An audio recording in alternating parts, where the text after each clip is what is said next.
Welcome to Madame Raven's. This way to the library. She's been expecting you.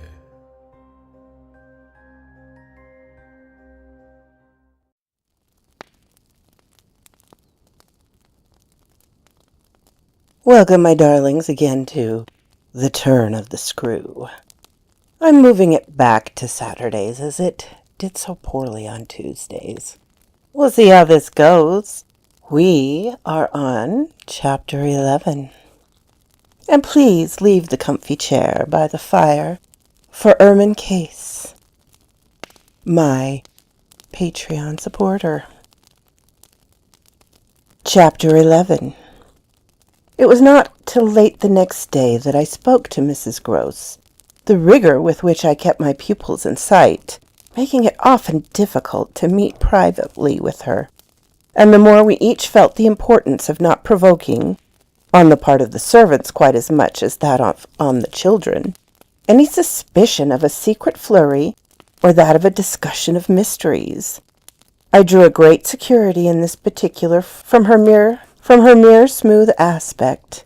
There was nothing in her fresh face to pass on to others my horrible confidence. She believed me, I was sure, absolutely. If she hadn't, I don't know what would have become of me, for I couldn't have bore the business alone. But she was a magnificent monument to the blessing of a want of imagination, and if she could see in our little charges nothing but their beauty and amiability, their happiness and cleverness, she had no direct communication with the sources of my trouble. If they had been at all visibly blighted or battered, she would doubtlessly have grown, on tracing it back, haggard enough to match them. As matters stood, however, I could feel her when she surveyed them, with her large white arms folded, and the habit of serenity in all her look. Thank the Lord's mercy that if they were ruined, the pieces would still serve. Flight of fancy gave place, in her mind, to a steady fireside glow, and I had already begun to perceive how, with the development of the conviction that, as time went on without a public accident, our young things could, after all, look out for themselves, she addressed her greatest solitude to the sad case presented by their instructress. That, for myself, was a sound simplification. I could engage that to the world. My face should tell no tales, but it would have been, in the condition, an immense added strain to find myself anxious about hers. At the hour I now speak of, she had joined me, under pressure on the terrace, where, with the lapse of the season, the afternoon sun was now agreeable, and we sat there together while, before us, at a distance, but within call if we wished, the children strolled to and fro in one of their most manageable moods.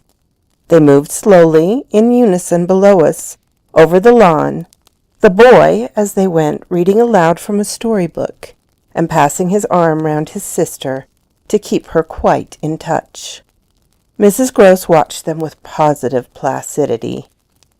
Then I caught the suppressed intellect creak, with which she conscientiously turned to take from me a view of the back of the tapestry. I had made her a receptacle of lurid things, but there was an odd recognition of my superiority, my accomplishments, and my function. In her patience under my pain, she offered her mind to my disclosures as, had I wished to mix a witch's broth and proposed it with assurance, she would have held out a large clean saucepan. This had become thoroughly her attitude by the time that, in my recital of the events of the night, I reached the point of what Miles had said to me when, after seeing him, at such a monstrous hour, almost on the very spot where he happened to be now, I had gone down to bring him in, choosing then at the window, with a concentrated need of not alarming the house. Rather that method than a signal more resonant.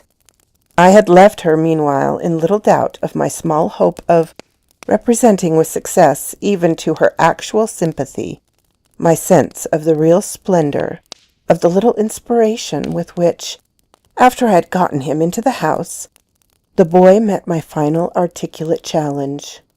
As soon as I appeared in the moonlight on the terrace, he had come to me as straight as possible, on which I had taken his hand without a word and led him, through the dark spaces, up the staircase where Quint had so hungrily hovered for him, along the lobby where I had listened and trembled, and so too for his forsaken room.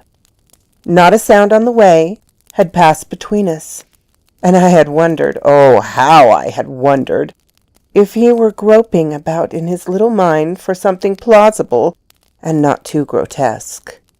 It would tax his invention, certainly, and I felt this time, over his real embarrassment, a curious thrill of triumph. It was a sharp trap for the inscrutable. He couldn't play any longer at innocence. How the deuce would he get out of it? There beat in me indeed, with the passionate throb of this question, an equal dumb appeal as to how the deuce I should. I was confronted at last, as never yet, with all the risk attached, even now, to sounding my own horrid note. I remember, in fact, that as we pushed into his little chamber, where the bed had not been slept in at all, and the window, uncovered to the moonlight, made the place so clear that there was no need of striking a match. I remember how I suddenly dropped, indeed, and in a cleft stick, for who would ever absolve me?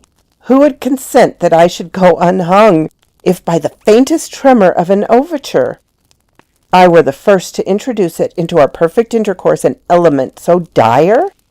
No, no. It was useless to attempt to convey to Mrs. Gross, just as it is scarcely less so, to attempt to suggest here how in our short, stiff brush in the dark, he fairly shook me with admiration. I was, of course, thoroughly kind and merciful. Never, never yet had I placed on his little shoulders hands of such tenderness as those with which, while I rested against the bed, I held him there well under fire. I had no alternative but, in form at least, to put it to him. You must tell me now, and all the truth. What did you go out for? What were you doing there? I can still see his wonderful smile, the whites of his beautiful eyes, and the uncovering of his little teeth shine to me in the dark. If I tell you why, will you understand? My heart at this leapt into my mouth. Would he tell me why? I found no sound on my lips to press it, and I was aware of replying only with a vague, repeated, grimaced nod. He was gentleness itself, and while I wagged my head at him, he stood there more than ever, a little fairy prince. It was his brightness, indeed, that gave me my respite. Would it be so great if he were really going to tell me? Well, he said at last, just exactly in order that you should do this. Do what? Think me, for a change, bad. I shall never forget the sweetness and the gaiety with which he brought out the word, nor how, on top of it, he bent forward and kissed me. It was practically the end of everything. I met his kiss, and I had to make, while I folded him for a moment in my arms, a most stupendous effort not to cry. He had given me exactly the account of himself that permitted least of my going behind it, and it was only with the effect of confirming my acceptance of it that, as I presently glanced about the room, I could say, "Then you didn't undress at all?" He fairly glittered in the gloom. "Not at all. I sat up and read." "And when did you go down?" "At midnight. When I'm bad, I am bad." I see. It's charming, but how could you be sure I would know it?" "Oh, I arranged it with Flora."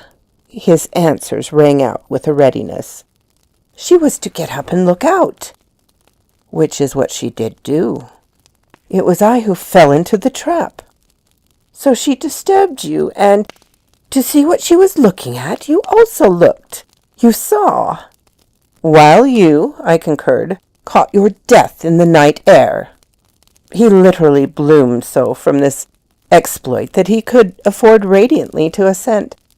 "How otherwise should I have been bad enough?" he asked. Then, after another embrace, the incident of our interview closed on my recognition of all the reserves of goodness that, for his joke, he had been able to draw upon. The particular impression I had received proved in the morning light, I repeat, not quite successfully presentable to Mrs. Gross, though I reinforced it with the mention of still another remark that he had made before we separated. "It's all lies in half a dozen words," I said to her, "words that really settle the matter. Think, what I might do." He threw that off to show me how good he is. He knows down to the ground what he might do. That's what he gave them a taste of at school. "Lord, you do change!" cried my friend. "I don't change. I simply make it out. The four, depend upon it, perpetually meet. If on either of these last nights you had been with either child, you would clearly have understood. The more I watched and waited, the more I felt as if there were nothing else to make it sure that I would have made it so by the systematic silence of each. Never by a slip of the tongue have they so much as alluded to either of their old friends, any more than Miles has alluded to his expulsion. Oh yes, we may sit here and look at them, and they may show off to us there to their fill. But even while they pretend to be lost in their fairy tale, they're steeped in their vision of the dead restored. He's not reading to her, I declared. They're talking of them. They're talking horrors. I go on, I know, as if I were crazy, and it's a wonder I'm not. What I've seen would have made you so. But it has only made me more lucid, made me get a hold of still other things.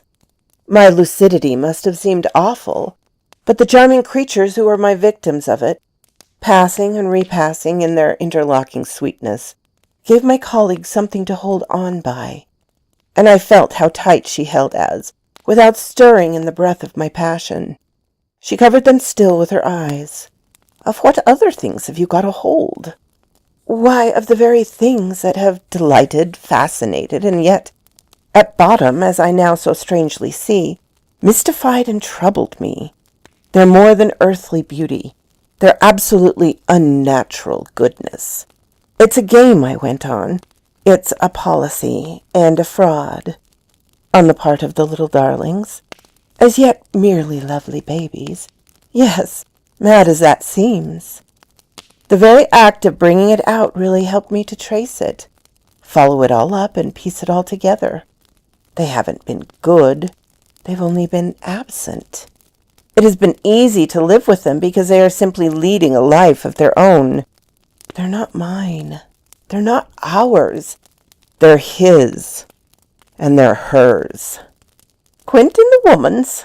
Quint's and that woman's. They want to get them." Oh, how at this poor Mrs. Gross appeared to study them. "But for what?" "For the love of all the evil that in those dreadful days the pair put into them, and to ply them with that evil still, to keep up the work of demons, is what brings the others back." "Laws!" said my friend under her breath. The exclamation was homely, but it revealed a real acceptance of my further proof of what, in the bad time, for there could have been worse even than this, must have occurred. There could have been no justification for me as the plain assent of her experience to whatever depths of depravity I found credible in our brace of scoundrels. It was an obvious submission of memory that she brought out after a moment. "They were rascals. But what can they do now?" she pursued. Do? I echoed so loudly that Miles and Flora, as they passed at their distance, paused an instant in their walk and looked up at us. Don't they do enough? I demanded in a lower tone, while the children, having smiled and nodded and kissed hands to us, resumed their exhibition. We were held by it a minute, then I answered, They can destroy them. At this my companion did turn, but the inquiry she launched was a silent one, the effect of which was to make me more explicit. They don't know, as yet, quite how, but they're trying hard. They're seen only across, as it were, and beyond, in strange places and on high places, the tops of the towers, the roof of the houses, the outside of windows, the further edges of pools, but there's a deep design on either side to shorten the distance and overcome the obstacle, and the success of the tempters is only a question of time. They've only to keep their suggestions of danger for the children to come and perish in the attempt. Mrs. Gross slowly got up, and I scrupulously added, unless, of course, we can prevent it. Standing there before me while I kept my seat, she visibly turned things over. Their uncle must do the preventing. He must take them away. And who's to make him? She had been scanning the distance, but she now dropped on me a foolish face. You, miss. By writing to him that the house is poisoned, and his little nephew and niece mad? What if they are, miss? And if I am myself, you mean? That's charming news to be sent him by a governess whose prime undertaking was to give him no worry. Mrs. Gross considered following the children again. Yes, he do hate worry. That was the great reason why those fiends took him in so long. No doubt, though his indifference must have been awful. As I am not a fiend, at any rate, I shouldn't take him in. My companion, after an instant, and for all answer, sat down again and grasped my arm. Make him at any rate come to you. I stared. To me? I had a sudden fear of what she might do. Him? He ought to be here. He ought to help. I quickly rose, and I think I must have shown her a queerer face than I have ever yet. You see me asking him for a visit? No, with her eyes on my face, she evidently couldn't. Instead of it, even, as a woman reads another, she could see what I myself saw. His derision, his amusement, his contempt for the breakdown of my resignation at being left alone, and for the fine machinery I had set in motion to attract his attention to my slighted charms. She didn't know, no one knew, how proud I had been to serve him and to stick to our terms. Yet she nevertheless took the measure, I think, of the warning I now gave her. If you should lose your head as to appeal to him for me, she was really frightened. Yes, miss, I would leave on the spot, both him and you. Chapter 13. It was all very well to join them, but speaking to them proved quite as much as ever an effort beyond my strength. Offered in close quarters difficulties as insurmountable as before. This situation continued a month, and with new aggravations and particular notes. The note above all, sharper and sharper, of the small ironic consciousness on the part of my pupils. It was not, as I am sure today, as I was sure then, my mere infernal imagination. It was absolutely traceable that they were aware of my predicament, and that this strange relation made, in a manner, for a long time the air in which we moved. I don't mean that they had their tongues in their cheeks or did anything vulgar, for that was not one of their dangers. I do mean, on the other hand, that the element of the unnamed and untouched became, between us, greater than any other, and that so much avoidance could not have been so successfully effected without a great deal of tacit arrangement. It was as if, at moments, we were perpetually coming into sight of subjects before which we must stop short, turning suddenly out of alleys that we perceived to be blind, closing with a little bang that made us look at each other, for, like all bangs, it was something louder than we had intended, the doors that we had indiscreetly opened. All roads lead to Rome, and there were times when it might have struck us that almost every branch of study or subject of conversation skirted forbidden grounds. Forbidden ground was the question of the return of the dead in general, and of whatever in especial might survive, in memory of the friends little children had lost. There were days when I could have sworn that one of them had, with an invisible nudge, said to the other, "She thinks she'll do it this time, but she won't," to "do it." It would have been to indulge, for instance, and for once in a way, in some direct reference to the lady who had prepared them for my discipline. They had a delightful, endless appetite for passages in my own history, to which I had again and again treated them. They were in possession of everything that had ever happened to me, had, with every circumstance, the story of my smallest adventures, and of those of my brothers and sisters, and of the cat and the dog at home, as well as many particulars of the eccentric nature of my father, of the furniture and arrangement of our house, and of the conversation of the old woman of our village. There were things enough, taking with one another, to chatter about, if one went very fast and knew by instinct when to go round. They pulled with an art of their own the strings of my invention and my memory, and nothing else, perhaps, when I thought of such occasions afterwards, gave me so the suspicion of being watched from under cover.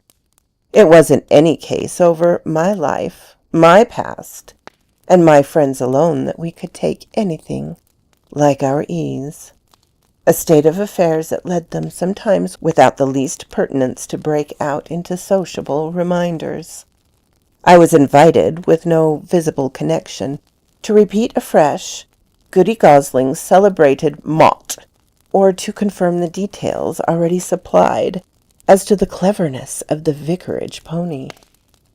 It was partly at such junctures as these, and partly at quite different ones, that, with the turn of my matters had now taken, my predicament, as I have called it, grew more sensible.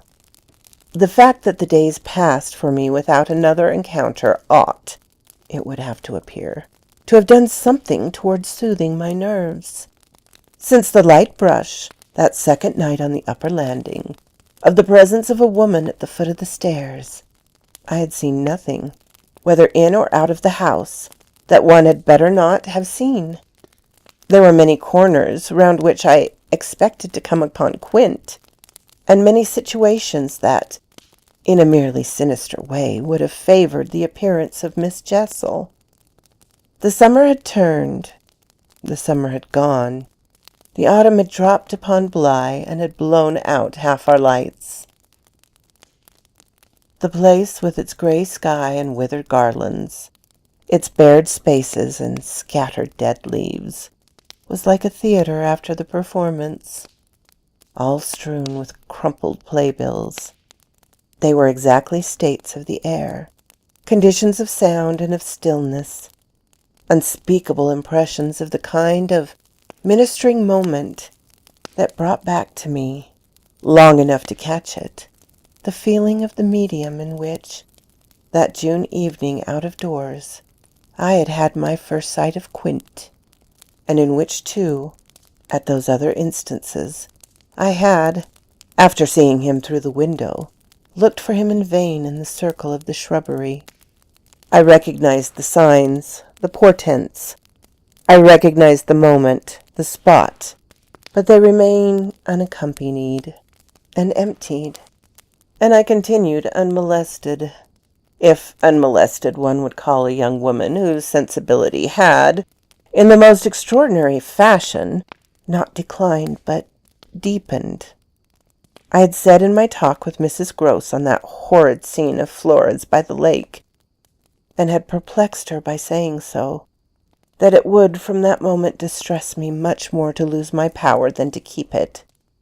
I had then expressed what was vivid in my mind, the truth that whether the children really saw or not, since, that is, it was not yet definitely proved, I greatly preferred, as a safeguard, the fullness of my own exposure. I was ready to know the very worst that was to be known.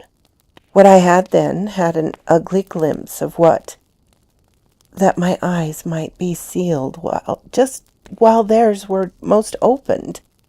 Well, my eyes were sealed, it appeared, at present, a consummation for which it seemed blasphemous not to thank God. There was, alas, a difficulty about that. I would have thanked him with all my soul had I not had a proportionate measure, this conviction of the secret of my pupils. How can I retrace today the strange steps of my obsession?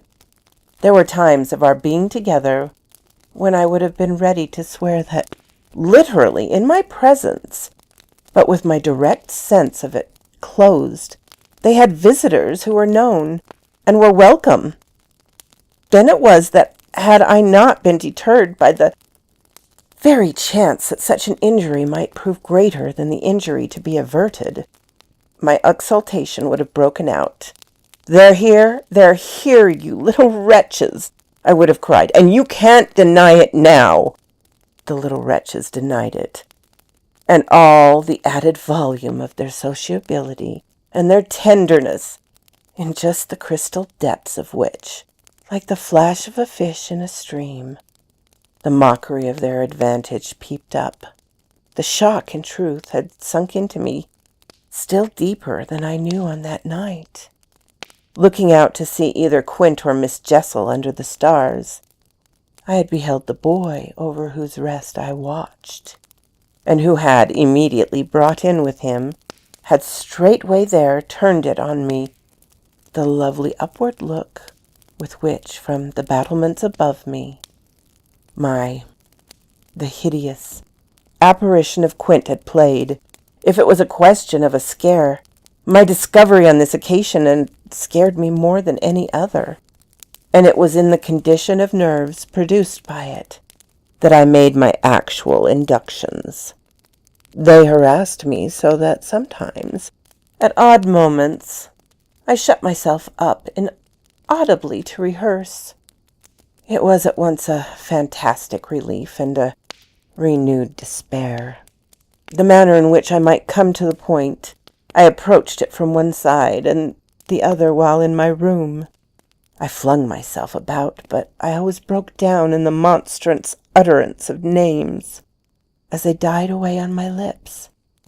I said to myself that I should indeed help them as to represent something infamous if, by pronouncing them, I should violate as rare a little case of instinctive delicacy as any schoolroom, probably, had ever known. When I said to myself, they have the manners to be silent, and you, trusted as you are, the baseness to speak, I felt myself crimson, and I covered my face with my hands. After these secret scenes, I chattered more than ever, going on volubly enough until one of our prodigious, palpable hushes occurred. I can call them nothing else. The strange, dizzy lift or swim, I try for terms, into a stillness, a pause of all life, that has nothing to do with the more or less noise than at the moment we might be engaged in, making that I could hear through any deepened exhilaration or quickened recitation or louder strum of the piano. Then it was that the others, the outsiders, were there. Though they were not angels, they passed, as the French say, causing me, while they stayed, to tremble with the fear of their addressing to the younger victims some yet more infernal message or more vivid image than they had thought good enough for myself. What was most impossible to get rid of was the cool idea that whatever I had seen, Miles and Flora saw more. More. Things terrible and unguessable, and that sprang from dreadful passages of intercourse in the past. Such things naturally left on the surface for the time a chill with which we ferociously denied that we felt, and we had, all three, with reputation, got into such splendid training that we went, each time, almost automatically to mark the close of the incident, through the very same movements. It was striking of the children, at all events, to kiss me inveterately with a kind of wild irrelevance, and never to fail, one or the other, of the precious question that had helped us through many a peril. "When do you think he will come? Don't you think we ought to write?" There was nothing like that inquiry. We found by experience, for carrying off an awkwardness. He, of course, was our uncle in Harley Street, and we lived in much profusion of the theory that he might at any moment arrive to mingle in our circle. It was impossible to have given less encouragement than he had done to such doctrine. But if we had not had the doctrine to fall back upon, we should have deprived each other of some of our finest exhibitions. He never wrote to them. That may have been selfish, but it was a part of the flattery of his trust for me, for the way in which a man pays his highest tribute to a woman is apt to be but the most festal celebrations of the sacred law of his comfort. And I held that I carried out the spirit of the pledge given, not to appeal to him when I let my charges understand that their own letters were but charming literary exercises. They were too beautiful to be posted. I kept them to myself. I have them all to this hour. This was a rule indeed, which only added to the satiric effect of my being plied with the supposition that he might in any moment be among us. It was exactly as if my charges knew how almost more awkward than anything else it might be for me.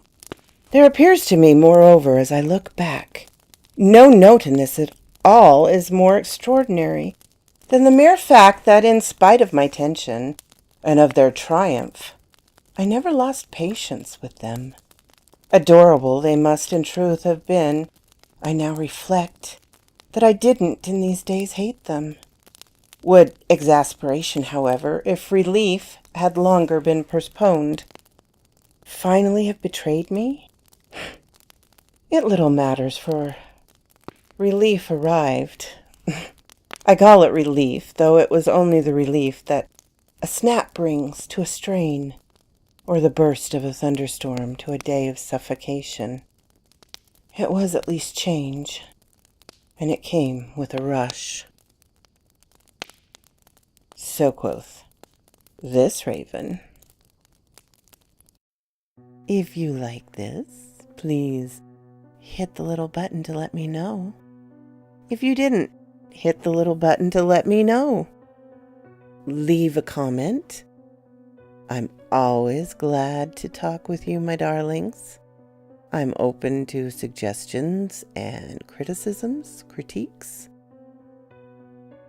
If you have not subscribed, please do so and ring the little bell so you know when to come up and see me. And I will talk to you next time, my darlings. Farewell.